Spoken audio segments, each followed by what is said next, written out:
All right, folks, welcome to a re-unboxing video of the Amazfit Active 2.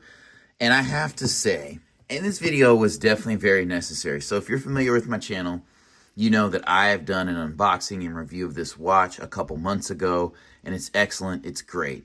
And I thought it was so good that I decided to buy the Amazfit Active 2 Premium.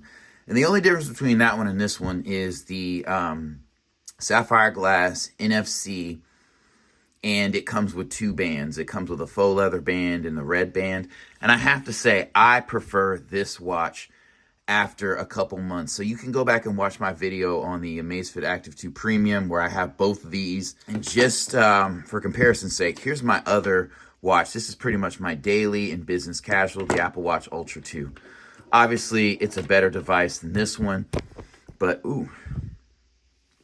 Let's unbox this one, and I'll show you why. Unfortunately, I do not have the Amazfit Active 2 Premium anymore. It's so crazy. I had it. I went on a trip home, and I was sitting there, and I was like, man, this watch doesn't look as great. It doesn't have the feel that I'm used to.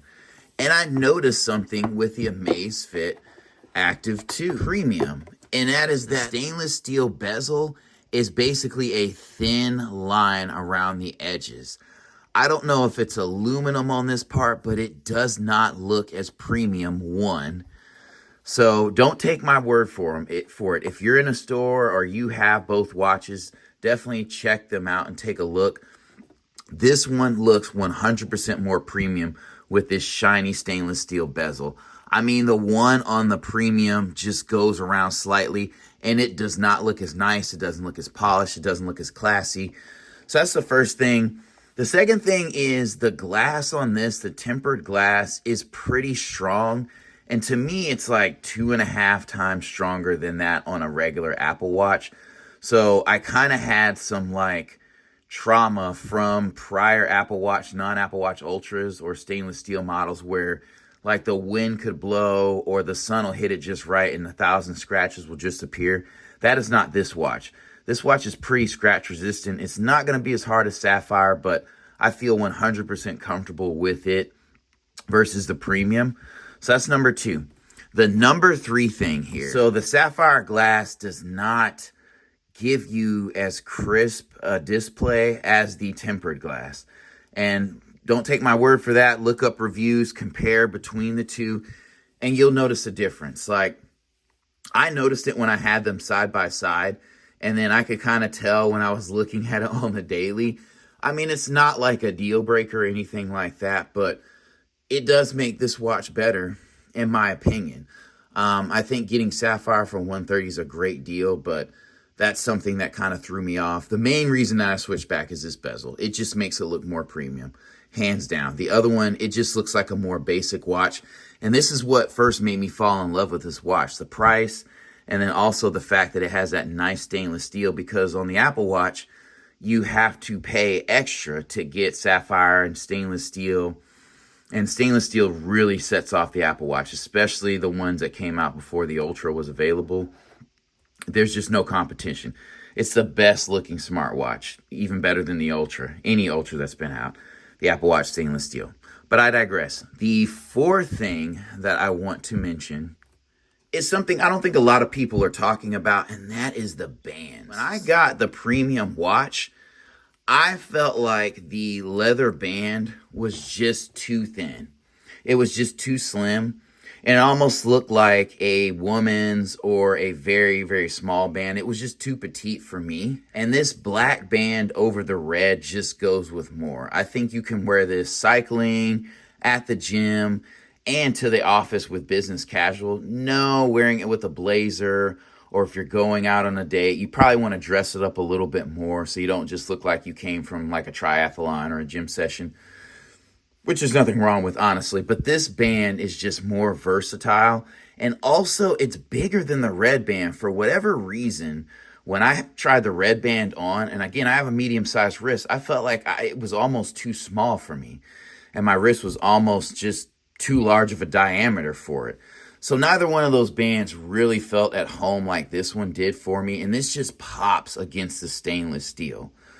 So that's all I really wanted to say. This is an excellent, excellent watch. But again, don't necessarily go off hype when choosing between this one and the premium one. All right, folks, thank you for watching this video. And some of you may think this is unnecessary, but I'm telling you to test these watches side by side. If you're able to obtain both of them, this standard version looks better to me than the premium version just because the screen is better, the band looks better. The stainless steel bezel is a huge game changer. On the premium version, it looks like a basic watch. There's a thin stainless steel line that goes around the side of the watch, but you can't really see it when you're looking at it dead on or when your arm is hanging by your side, and it just doesn't look like a premium version. It changes the whole aesthetic of the watch to me, and couple that with the red band, which doesn't go with as much. I felt like it was slightly smaller than the black band. Fun fact, the black band that it comes with really isn't that big. I have a mid-sized wrist, so you may want to step up and order like an extra large band with yours. And then the faux leather band just doesn't look good at all. It looks very feminine, too petite. I would highly recommend getting a stainless steel band like I showed you in the first video. You can get those at Walmart. You can order it on Amazon. It makes this watch look ultra premium, more so than the Apple Watch Ultra, and right in line with the stainless steel Apple Watch with like a Milanese band. I'm telling you, I will do a little short when I order a new band for this watch and show you that. But those are a couple things just to look out for when getting this watch and considering between the premium and non-premium. Okay, and one last thing I have to say about this watch, or two last things I will say, is that it is pretty easy to set up when you get it. So I think that's kind of an intimidation thing, especially when you're in the Apple ecosystem. We know Apple makes things harder and they really don't want competition. But this watch is really easy to set up. That's another reason why I've kept it, or else I would have just bought it on Amazon and resold it. This one I actually got at Best Buy, but I just love the way it looks. That display looks so good. And they have such nice watch faces. Like, you wouldn't think that makes a huge difference with watches, but it does. And you can change them out just like you do an Apple Watch. You can see the ones that I've had in the past. This with the stainless steel bezel is crazy beautiful. And that is one thing. It does not scroll as well as the Apple Watch. But the last bonus point that I will make is the weight difference between these two watches is insane. Now, one of the drawbacks about this watch is the app has to stay on. And when it gets closed out, just for memory's sake on your phone, it doesn't really sync as well. It doesn't work as well. But you really don't notice that too much. This watch is so much lighter than my Apple Watch Ultra, so I don't have the wrist fatigue. So I am more likely to wear this one to bed and fall asleep with it on, unless I just crash out on a nap with this watch. I love the lightweightness of this watch, and I'm about to go cycling, and I'm looking forward to it. One of the complaints that I had in my previous video is that when I was exercising, it would have intervals, and then it would kind of speak out loud those intervals. So I'm looking forward to that while cycling, because the cycling app on this watch is just not great.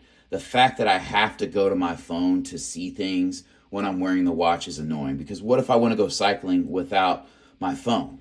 And last thing is that the puck is really convenient. It's really small, but it's also really easy to lose, so watch out for that. Here is the itty bitty charging puck.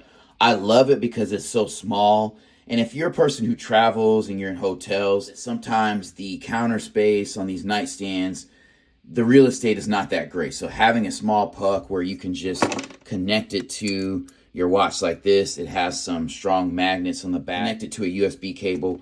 That footprint is not crazy at all, and you can just choose a cable length of your choice and rock with it. So I definitely love that as well.